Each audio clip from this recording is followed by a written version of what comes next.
Hi, everybody. Welcome to Once Upon an Upside. And this is the show where we talk about what's been playing on UpTV. And it's a lot of fun. I'm film critic Rachel Wagner, and Bree's here. Hey, everybody. And Natasha wanted to be here, but just with her being in Singapore, it just didn't work out this time. But she'll be back. We She'll be love back. you, Natasha. Yes. Team Upside, the Upside Girls. Yes.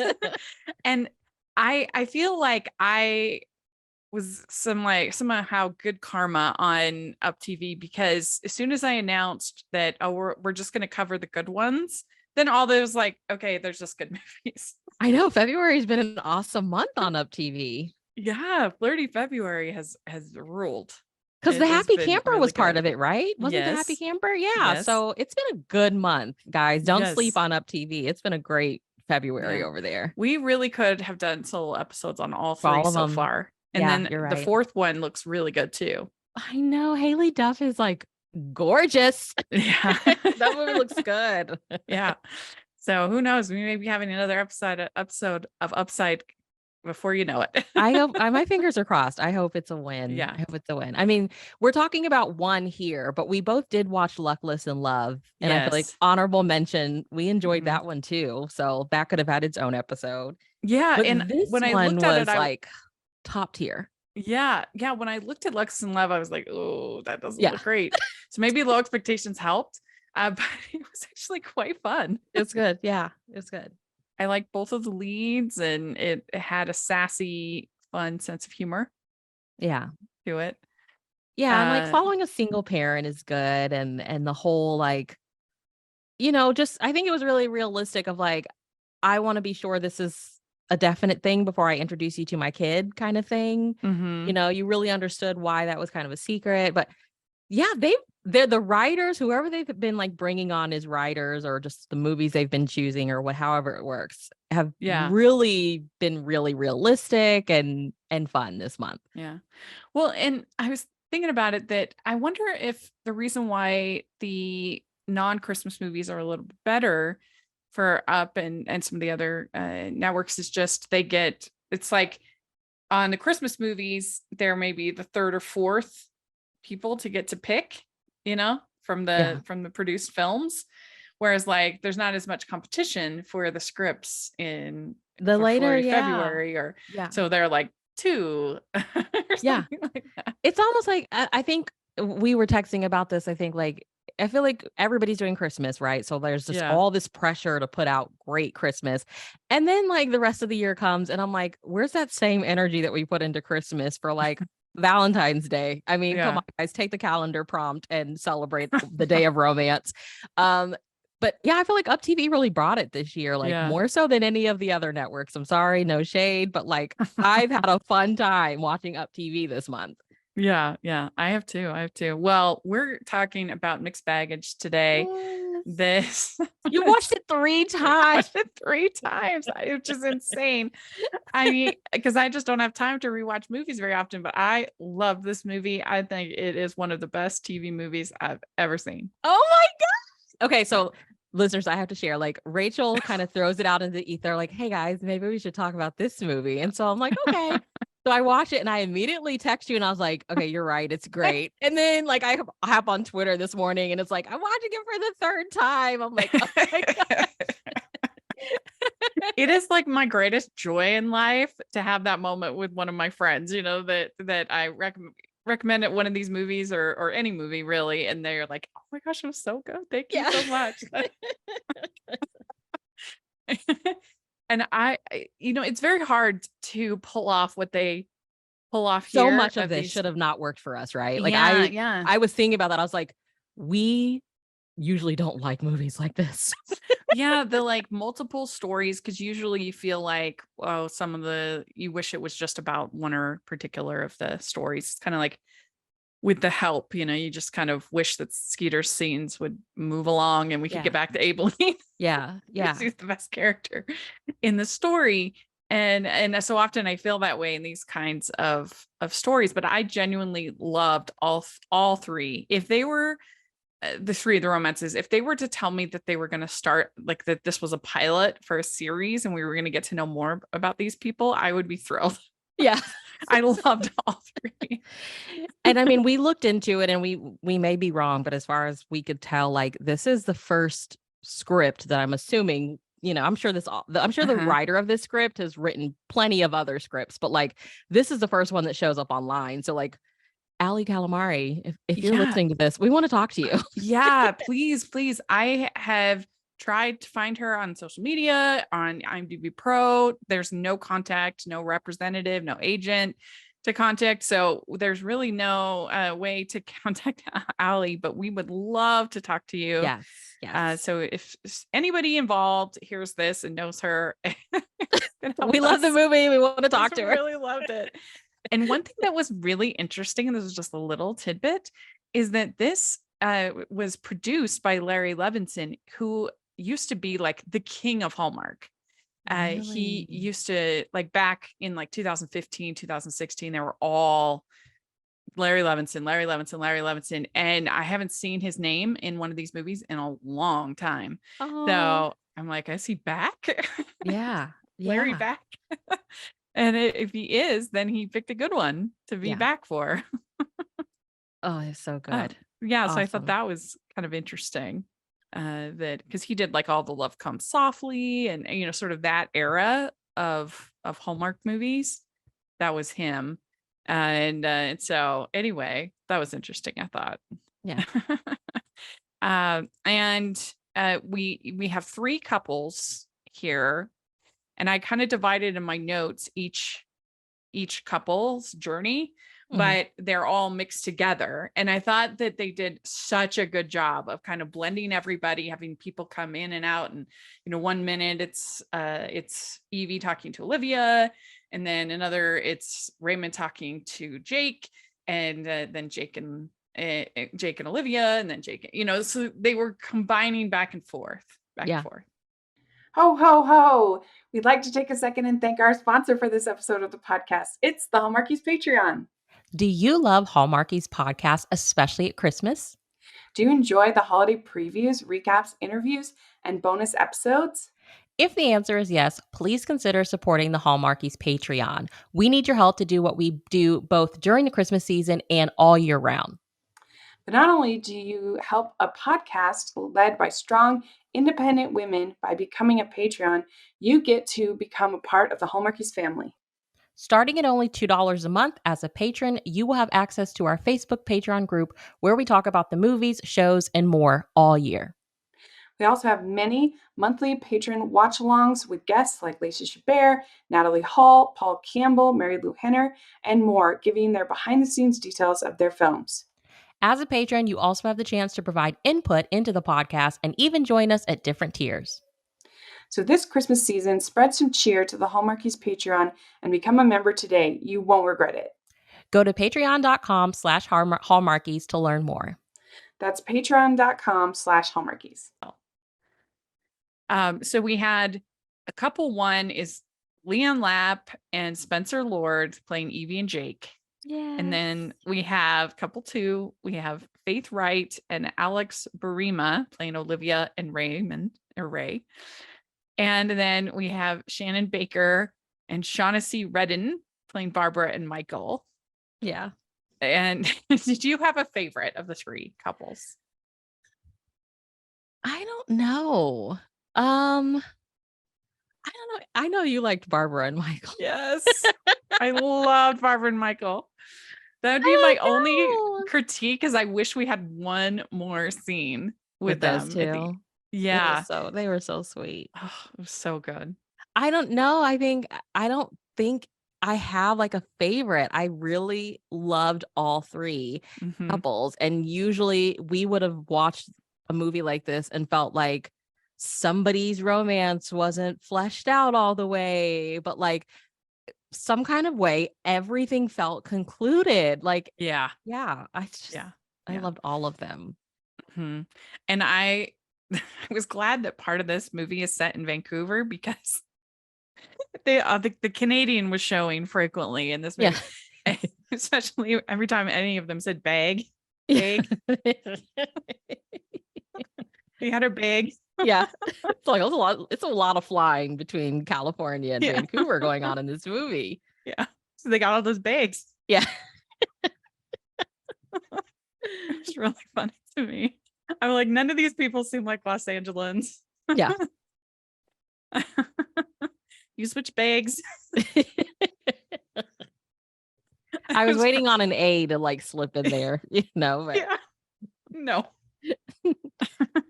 especially Barbara. She was really strong. I mean, she was in Vancouver, or her character was in Vancouver, so it was fine. Yeah. But it just kind of made me laugh. I'm like, are they sorry? I'm sorry. I love the sorry. I love it. Yeah. And like my friends that are Canadian say sorry. They say it for everything. I'm like, stop saying you're sorry. It's okay. Yeah. You don't have to say it so much. Yes. So polite. We're so rude. Yeah. And I like the way too that each of these couples is a different kind of relationship. Yeah. You have like the they're working together, but in like, I don't know what trope you'd call Barbara and Michael. Like a workplace. It's like workplace kind of. And then you have, and theirs is like the beginning stages of a romance, like the beginning. Yeah. And it's been like brewing. It's kind of friends to lovers, sort of. Yeah. Oh yeah. Kind of, yeah. And then Olivia and Ray, where they've been in this relationship for a long time. 6 years. Yeah. 6 years. And then the basically love at first sight with Evie and Jake. Yes. Yeah. Oh my gosh. All right. How do you stop thinking? What did he say? Hold on. I have it in my notes, a quote of his. He says, how do you tell someone that you hardly know that you can't stop thinking about them? Oh my gosh. So good. So yes. So Evie and Jake, they have the meet cute on the plane. They end up switching bags. And you just had to do it. Yeah. And they start off that he doesn't believe in happy endings. But they still manage to exchange digits on the plane. But he's like big into his stress coping, his trauma coping mechanism is doing origami. So he makes her a paper rose. That's kind of a theme throughout. Yeah. And we have to put in there, like, the whole mixing of the bags is very realistic. Like, there's a lady sitting next to him who something was going on with her bag. I'm going to say it the right. I'm saying it the States way. Okay. And so the flight attendant was like, okay, ma'am, I'll fix it for you. So it's actually the flight attendant just doing her job, not really realizing, okay, there are two bags that look exactly the same. So it's a total mishap that's neither one of their faults. Yeah. And she's going to LA to get this nose they're making a Cyrano de Bergerac movie. And Michael is the director, producer, something. Anyway, he's in charge of the movie. Yeah. And so he's like, and she's the associate producer. Because she likes putting all things together. She's not like in front of the camera person. And so she's going to LA to get this nose. They couldn't FedEx it. They have to. And it's in the bag. In the bag. And he is going to he's going to pick up this ring. And then Phoenix. for his friend, and that's how they end up getting the bags switched, and then he's like really taken with her immediately, and then you also have them starting this. Jake and Ray and Olivia are starting this pottery studio. Yeah, they put like tons of work into. Looks total like LA hipster vibe. Really cool place. Yeah. And that ring was like legit. It was huge. It was, yeah. So like they both have reasons why they need their bag. It's not like, the airport lost my bag with all my clothes and my toothbrush. Like, there's a ring in the bag that belongs to like this guy that's wanting to propose, and there's a nose for a movie. Yeah. And it has to be that nose. So Jake ends up going up to Vancouver to switch the bags, but Evie has also gone to LA. And so Evie meets with Olivia, and because there's a flyer in the bag, and she thinks that Jake is about to propose to Olivia. So that's where we get some, and she buys a bowl from Olivia, and so she thinks she's waiting for, Jake's must be proposing to her. Yeah. And I liked the fact that they just allowed this relationship to be innocent and sweet. Like it wasn't a cynical movie, and in some areas they would probably be like, "You're crazy. What are you doing? Like falling for this guy that you just met on the plane." Yeah. But I appreciated the lack of cynicism. Yeah. It was good. And I think obviously the whole bag situation is such a vehicle for like the rest of the plot, because like, there's a minute there where they kind of forget about each other because they're so focused on, oh gosh, I don't have my bag, and they were carry-ons, so it's not like the airport is like, oh yeah, we can track down everybody that had a bag checked in or whatever. So it becomes like a mystery for a little bit of like, whose is it? And then it's just that much sweeter once they realize, oh, it's that person I was sitting across from, kind of thing. Yeah, and it was a really good movie as far as friendship, because you had nice moments between all of these characters, between Olivia and Evie, and Olivia and Jake and Ray, all these different characters. You had these moments of friendship between them. Yeah. And I like it. When she meets with Olivia, she doesn't realize it's him at that time, right? Or does she? She does. She just thinks that Olivia is his girlfriend. Right. And then she later goes through the bag. She hadn't went through the bag all the way yet. Okay. Oh, yeah. right, and right. that's Yeah. when she starts piecing it together. She sees the bridal magazine, and Olivia's like, oh, we've been together 6 years. I'm just wanting him to propose. And and he's talking to Olivia, and she says, ask her out, dummy. Hi, this is Jake from the plane. Would you like to go out with me? And then he says, how do you tell someone that you hardly know that you can't stop thinking of them? Yes. So cute. Adorable. And then he texts Evie, but then it turns out he has the wrong number. Yeah. We don't realize he has the wrong number either. I was like, why isn't she like getting any of his messages? We don't realize that either at first. Yeah. Which, listeners, her real name is Everett. She goes by Evie. He's like for Everett Jones. She ends up being late for her plane, and then she's talking to Michael, and Michael says, you can stay down there. You're not fired, because he doesn't want her to be with Ted. Ted, the sound guy. The sound guy. Poor Ted. He's probably a nice guy. Yeah. So the tone kind of switches. I mean, he's never a jerk boss or anything, but he is very much like, we need that nose. We're now 2 days behind schedule. You need to. And then like Barbara's like, it's the guy from across the row at the plane. And all of a sudden he's kind of like rooting for this too. Yeah. So sweet. Yeah. He says, it's not every day you meet a guy on a plane who happens to not be engaged. Yeah. But then she starts to think he's engaged. Yeah. And then you have this scene with Jake, and he's talking to bless you. You have this scene with Jake talking to this random lady at the grocery store parking lot. And I loved that. Yeah, that was a really fun scene.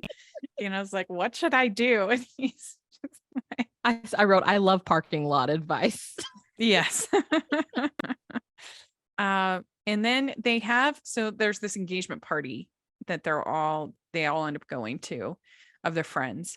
And we'll talk more about that with Ray and Olivia, but it end up being their first date for Jake and Evie. And he's like, is this weird? And then Evie's like, no, I'm having a great time. We find out that she's from Gilroy, California, which is the home of the Garlic Festival. Yeah. And there's kind of like an awkward hug at the end of the party.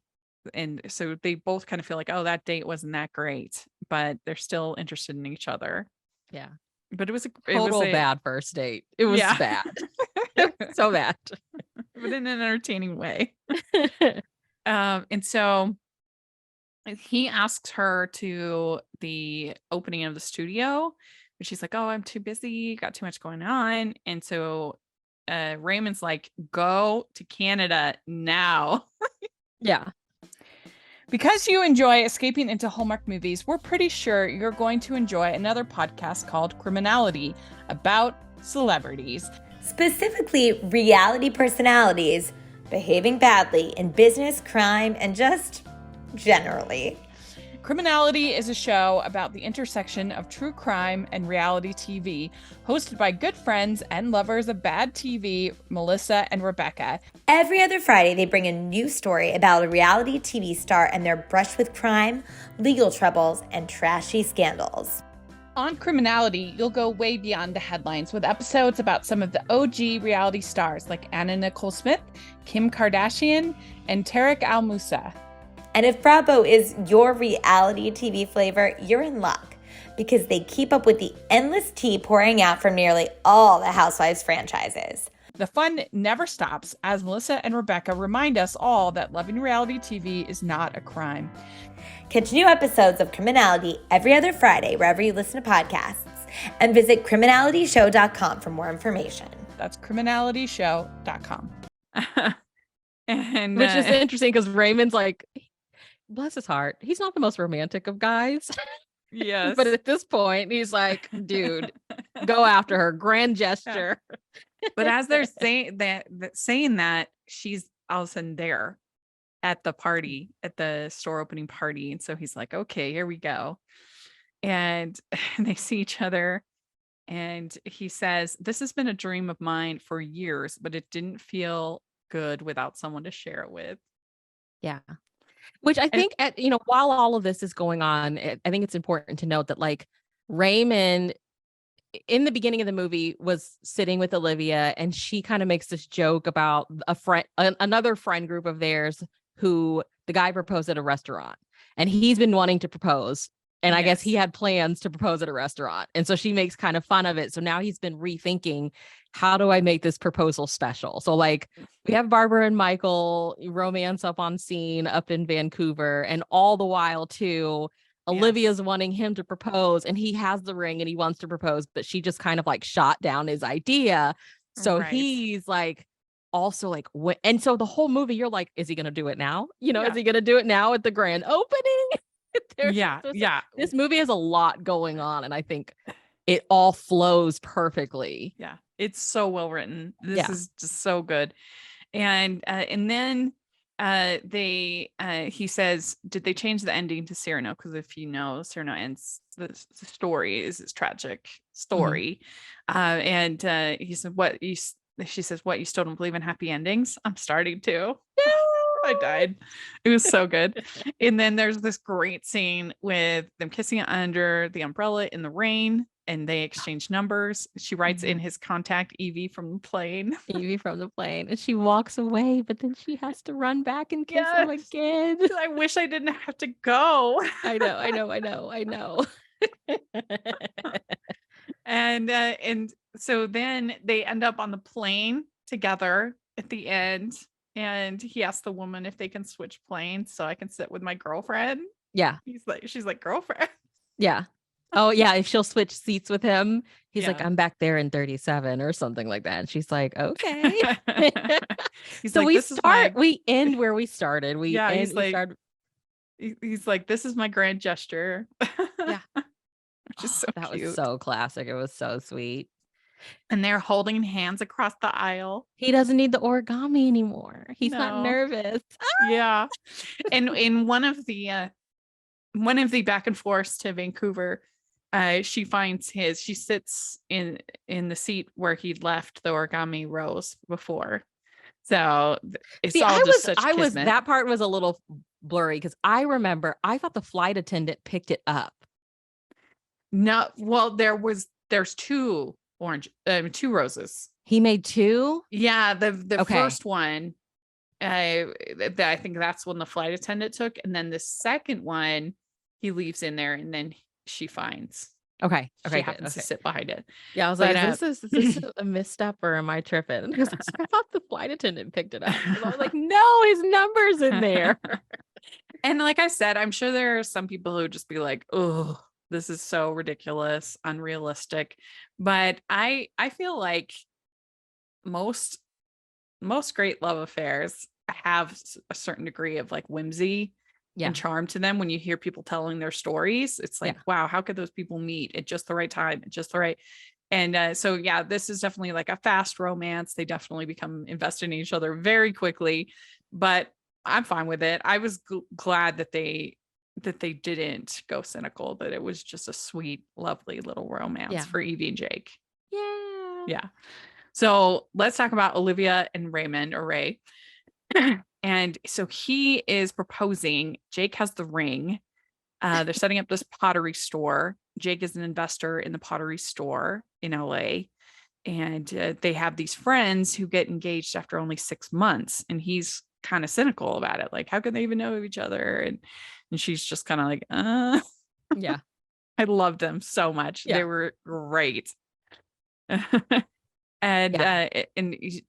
the friend had proposed in the food, like had the ring in the food. Yeah. And she's like, she says, putting the diamond in the dessert is a cliche. And so then he starts to get worried about his proposal. She's like, I don't want to chip a tooth. Yeah. I was like, same girl.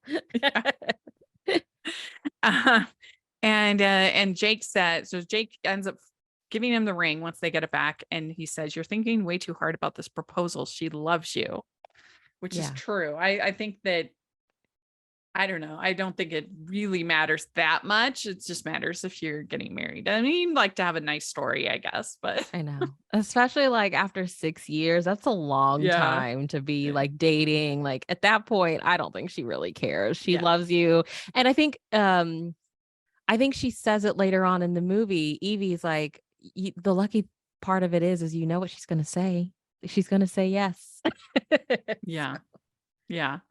And Evie meets Raymond and Olivia, and she says, this is your boyfriend, the one who hasn't proposed. Yeah.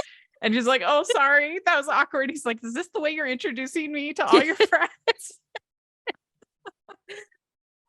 But she was just thrilled to realize, like, oh, she's not in a relationship with Jake. Okay. Yeah.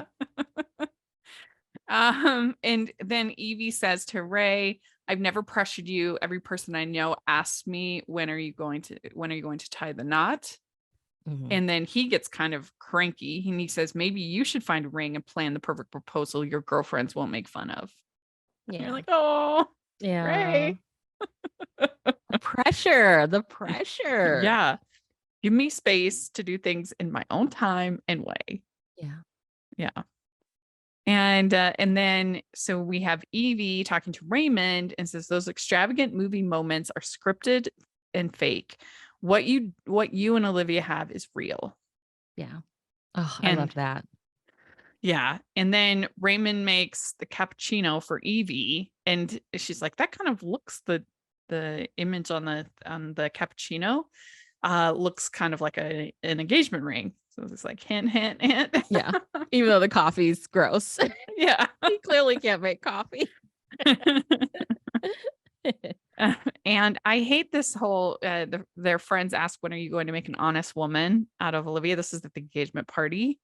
Their friends are like, when are you going to make hint? I hate that honest woman. Yeah, me too. That's rude.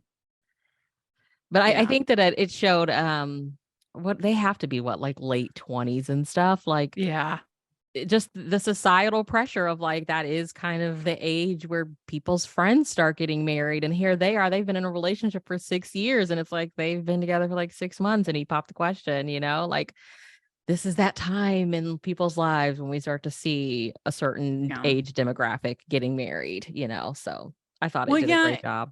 And I feel like a lot of people end up having children and things like that. And it just sort of is a natural progression to, after 6 years, to want that like next kind of move the relationship to the next level. There are people who who are perfectly happy, in a committed relationship, and that's fine too. But I think a lot of people kind of want to make that next step after certainly after 6 years. Yeah.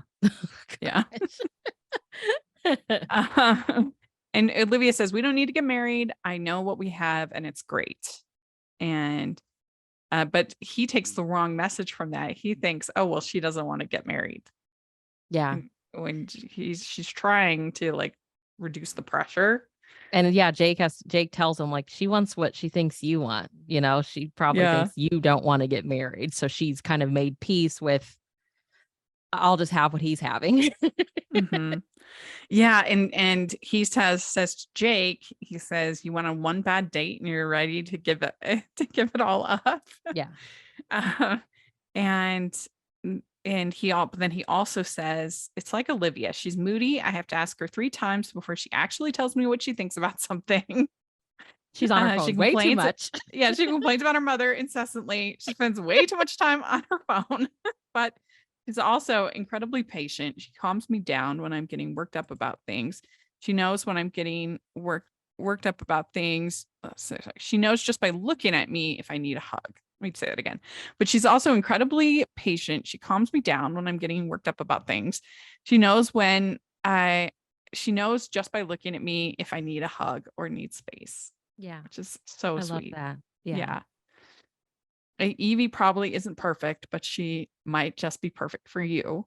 Yeah. I mean, because Jake is a little awkward. So yeah. And I love the friendship between Jake and Ray. I think it's really sweet to see. Yeah. Yeah. I loved all the friendships in this. It showed how important if you have a tight friend group, they are part of the package. Like you're taking them on too, and so I loved seeing the run-ins with Evie with them really before the romance starts to really kick off with Jake, because they are going to be so much a part of her life now if she like takes this relationship on. So yeah. And I like at the end of this speech when he says Evie probably isn't perfect, but she might be perfect for you. Then Jake says, that's a pretty solid proposal speech right there. It is. That's really cute. And then he says, I think they're going to be okay. How about us? I think we will definitely be okay. Yeah. And I appreciate you and you supporting my dreams. And then we get the big proposal, which I thought was just perfect the way it was handled. He's got the engagement cappuccino, but he had said, that why don't you propose to me? And so they end up both saying, will you marry me at the same time? Yeah. And both sliding rings on the other's finger. It was just time, time had kind of run out at that point. It's like, okay, bro, you have totally like missed your chance. She's going for it. I loved the way she was like, eek. Yeah. It was so cute. I loved it. Those two actors they all had great chemistry in this, but those two really, they felt like a real relationship. Faith Wright and Alex Barima, they rocked it. They were so good. All right, well, let's talk about Barbara and Michael. Your fave. Okay, why are these two your fave? I felt like I just connected, particularly with Barbara, that I feel like I would say sort of the same things, or I just felt like she was me in this movie. Yeah. They felt a little older too. Like they felt, I don't know, like her and Evie are obviously close, but she seems a little older and mature. Yeah. Just, not married or whatever. So and I think that's why I connected with her and her when she's talking about that she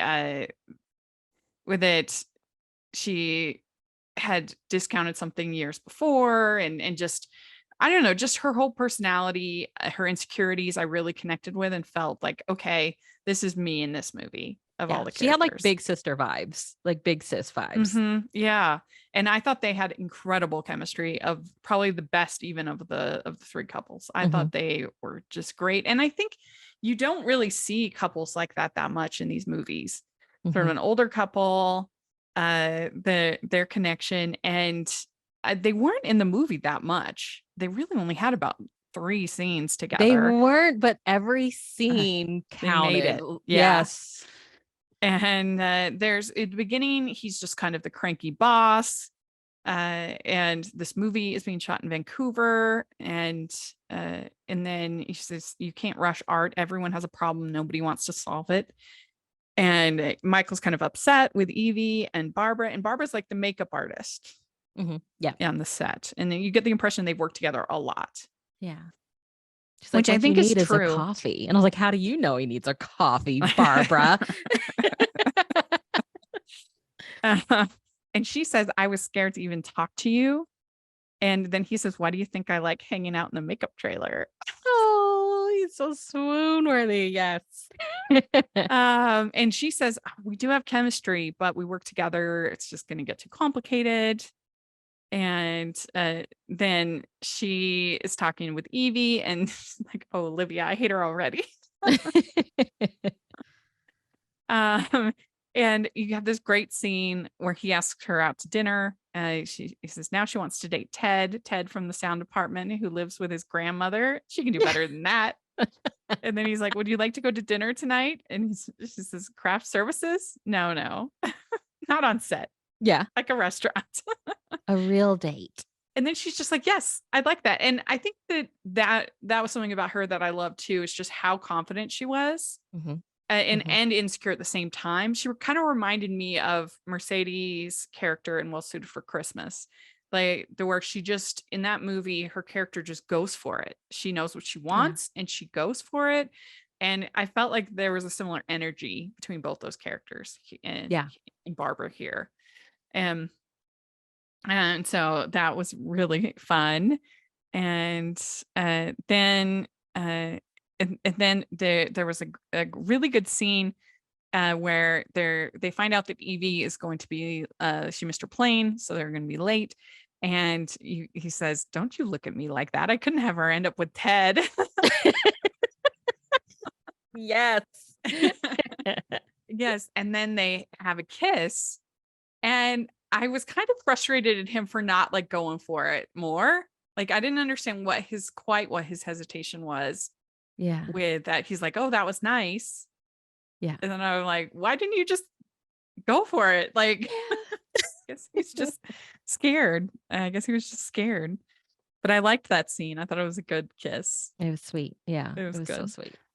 And then she says that maybe I'm just the work wife. You don't bring your work wife home as your real wife.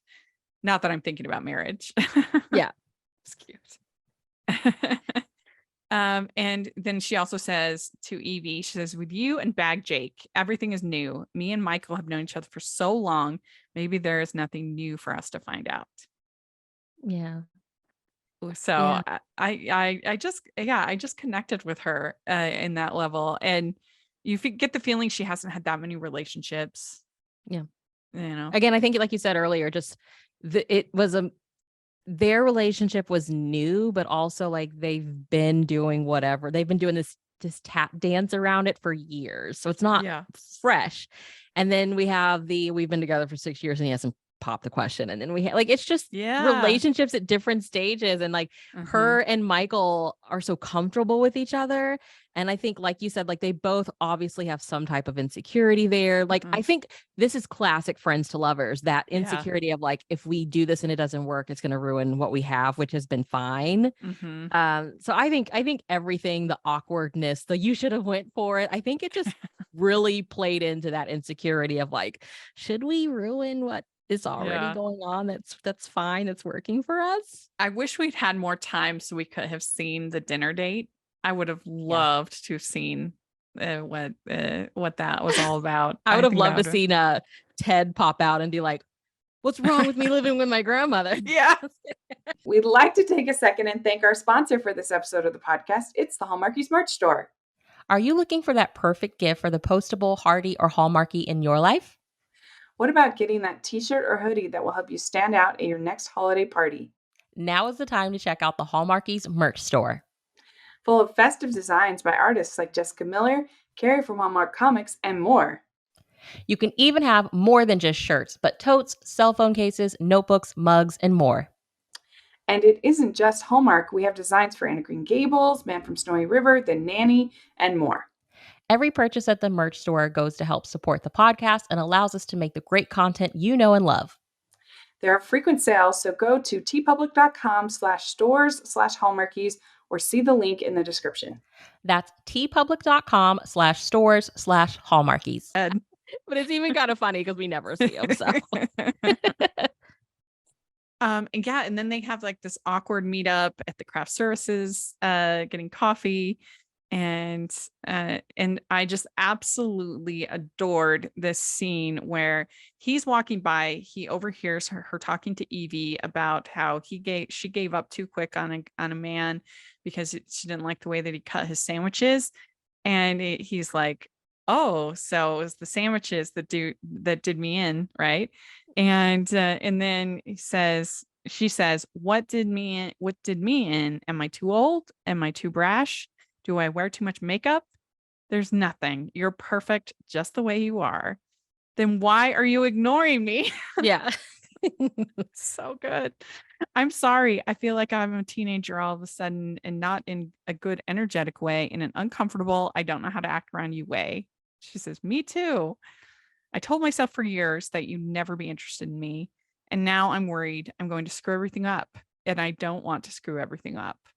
And then she says, yeah, which for his kind of character, like he had a vulnerability that I wasn't expecting when we first get introduced to him. I'm like, oh, this guy's going to be kind of cocky, kind of the movie star kind of thing, like the like John Brotherson's character in Lights, Camera, Christmas, you know what I mean? That kind of cocky. I was expecting that, but he had like a real nerd energy about him that He did. was very endearing. Yeah. Yeah. And a romantic. I mean, eventually we see his romantic come out. She can end up with Ted, you know? Yes. It's like he's watched his rom-coms. He's watched rom-coms before. And then she says, I have an idea. Let's just skip to the part where you and I are real with each other. I had a great time at dinner the other day. I want to have dinner with you again, preferably today, but I'm flexible. Preferably today. And he says, I think I can arrange that. And that I feel like is very me. It's the kind of thing that I would say, and probably it would not end up so well as it does here, but I don't like waiting. I'm impatient. Yeah. I mean, I have to eat tonight. So, and you do too. So we might as well eat together. And people saying like, oh, we should wait like 2 days or what? No, none of that. Like, I want to know now. So sweet. Yeah. I thought that whole dynamic was so well acted, so well done, so well written. Just, I don't know. I just absolutely loved that scene. Yeah. It showed like that confidence, like you said, that she has, and that level of comfort. Like, we do know each other. Like, let's just cut to the point. I want to have dinner with you tonight. Let's do it. You know? Yeah. And I want to have dinner with you again, preferably tonight. But I'm flexible, you know? Yes. Just so good. And it's so hard if you only have 80 minutes for these movies to make 3 relationships all feel fleshed out, all feel earned. Yeah. I was surprised that we loved this because I was like, this is typically where we just have a lot of problems. Yeah. And I actually don't think that the title is that good. I think that it would be better to, I don't know, something that gave us an idea that it was going to be more than just Evie and Jake, because the mixed bags is only one part of the movie. So I was thinking like I would probably call it like Love in LA, maybe. Okay. Since but then there's Vancouver too. I don't know. Maybe the mixed baggage is just symbolic of like everybody's baggage, you know? Like maybe it does work if you're like one of those philosophical people. Because even if they're in Vancouver, they're kind of involved in everything in LA, I figured. Yeah. But I don't know, something that was a little more, I don't think it shows like how great this movie really is, mixed baggage. Yeah. You're right. So if I don't know what they could do, but I loved, like if they had, I don't know. I think mixed baggage works. I mean, when the movie comes on, we see the first thing we look at before we even see a character is the bags. Mhm. And it's the bags that make everything happen, like the baggage really is like Yeah. the driver of the plot. So is it the cutest title? No, but Yeah. it really works. I think it really does work. Yeah. It was a really good movie. I just thoroughly enjoyed it. As soon as I watched it, I immediately wanted to watch it again, which I Yes. think is that is just a sign, a temple of these movies really working, is if I immediately am like, I'll watch that scene again. I know. Oh my gosh, what's the one, the Christmas movie from Lifetime? I was messaging you all about it. I watched it. I think it was from 2020. The heroine was in the wheelchair, and she's actually Oh, an yeah. actress Yeah. in a wheelchair. As soon as I finished that one, I was like, I had the same feeling with mixed baggage. I was like, oh, I want to watch this again. I can't wait to watch this again. And like Yes. that happens very little with me. I Yeah. feel like I love that movie too. Christmas Ever After. Christmas Ever After. Yes. Yeah, with Alex Stroker. Fantastic movie. I really enjoyed that. And they did have the ending kiss was ruined because of the pandemic, the way they had to shoot it, and they had like a screen between them. Yeah. So so they couldn't like actually kiss. And it looks super weird. But other than that, I love that movie. I think it's so good. And that one also is very well written and very sweet. And yeah, Lifetime, when they hit, they really hit. Yeah. And it was like light on the drama. And I feel like Mixed Baggage didn't really have a lot of drama either. Like No. I like this approach of like not having a super dark moment, Yeah. Yeah. The closest that you get is maybe like Raymond's frustration with Olivia. With Olivia saying, oh, why don't you just propose? Some of your girlfriends won't make fun of. Yeah. That's about as dark as it gets, which I'm fine with. And they're not even like the core couple, really. I mean, there is the moment where where she thinks that Olivia is with Jake because she finds the ring in Jake's bag. But other than that, like there wasn't like this big dramatic dark moment that we didn't really need. So yeah, and I think that there is more realism in that than some people would give credit for, because I don't know, I just feel like if you talk to most people about their love stories, they are kind of corny, like how did we meet them, and how did we get together, what was the circumstance, and it's kind of a miracle that anybody gets together. So, I don't feel like any of these stories is like completely crazy. So I don't either. Yeah. And it's at the very least you can get a lot of enjoyment from hearing all the Canadian all the bags. Yeah. Shout out to our friends on Twitter who like went and watched this movie after seeing, us post about it.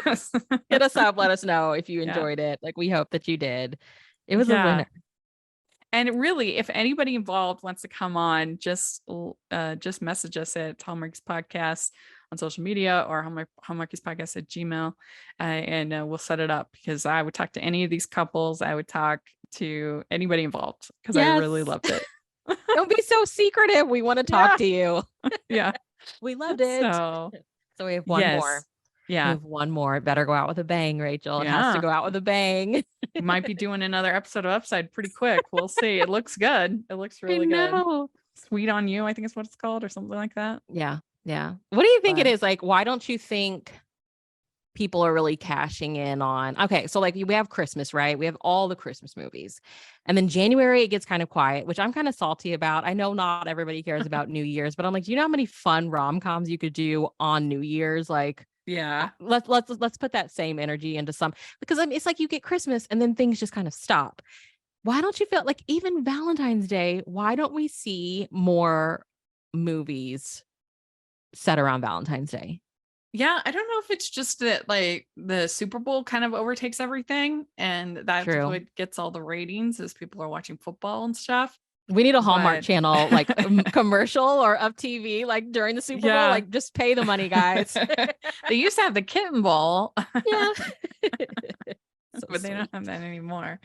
But yeah, no, I mean, part of it is they just weren't making rom-coms for so long, period. And Hallmark would do the Countdown to Valentine's, but they changed it to Lovey-Wary. So because you could only do Countdown to Valentine's for half of the month.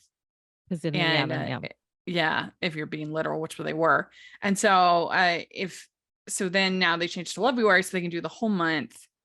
And we're finally getting this sort of rebirth of rom-coms. Last year, after like a huge drought at the cinemas, to have Marry Me and Lost City and Ticket to Paradise.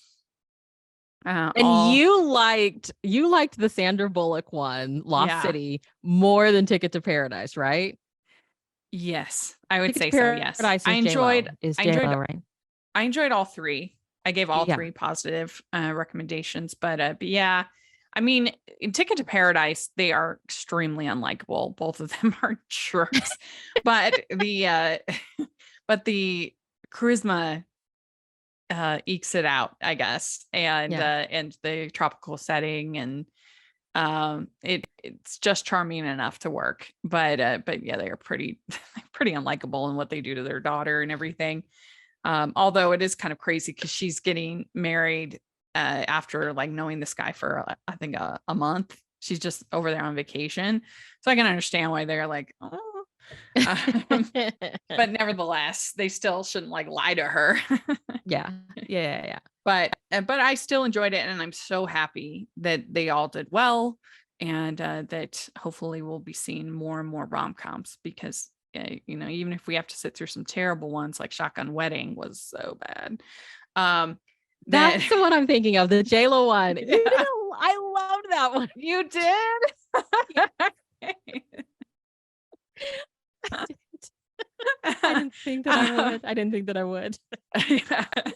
But yeah, I'll sit through the bad ones to get the good ones. And certainly Mixed Baggage is one of the good ones. I just absolutely loved it. I mean, I could like extreme nitpick and just wish that I had maybe one more scene with Barbara and Michael at the end, because they have their scene with the sandwiches thing, which is perfect. And that's it. That's the end of the last time we see those two. Yeah, I would have loved to see like one more scene with them. Yeah. But it was still really, really good. So there we go. I would give it, and using our crown system, I would give this one 5 crowns. Same. I thought it was so good. We want more movies from Allie. She can really write a movie. So Allie, if you're listening to this, Rachel and I loved it. Do another, please, and come on the podcast so we can talk to you and fangirl about this movie. Please. Well, let us know if you got to see Mixed Baggage, if our constant postings on social media convinced you to watch it. Let us know what you think in the comment section or on Twitter. And Bree, where can people find you? You can find me on social media at Bree Unabashedly, and I co-host the Categorically Romance podcast. Great. You can find me at Rachel's Reviews, all of our social media, iTunes, YouTube, and on Rotten Tomatoes. So check that out. Also, make sure you're following the podcast on Hallmarkies Pod and Hallmarkies Podcast, all of our social media. And I'll put in the description our Upside episodes playlist. So you want to check that out, and check out the Patreon group and merch store. That's the biggest way that you can help us, help support the podcast. We also just had our Hallmarkies Podcast Awards. So make sure to take a look at that. And thanks so much, everybody. We'll talk to y'all later. Bye. Bye.